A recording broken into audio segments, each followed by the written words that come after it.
22nd of February this year, I tabled before this August House a total budget of 86.4 billion, consisting of 66.1 billion in operational expenditure, 6.5 billion in development expenditure, 2 billion of projects to be funded outside the state revenue fund, and 10 billion in interest payments.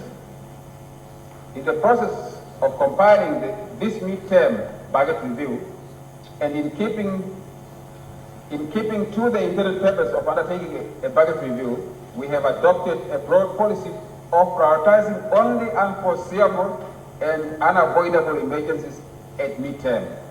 Nevertheless, despite clear guidelines on what constitutes unforeseeable and unavoidable emergency expenditures issued to ministries and agencies during consultations, additional expenditure requests to the tune of 5.3 billion were still received for consideration.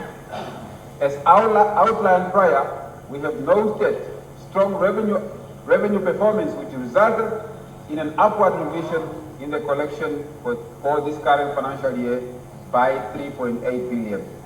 As such, consideration was made to keep additional expenditure broadly aligned to the anticipated additional revenue collections.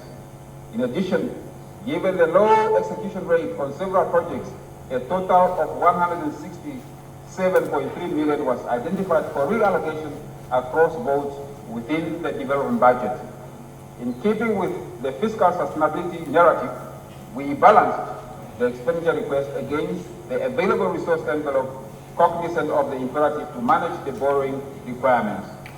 As such, the 2023-2024 Appropriation Amendment Bill provides for additional expenditure allocations as follows. We have set aside 643 million to supplement the drought relief provisions under the Office of the Prime Minister, covering both food distribution as well as support to affected farmers.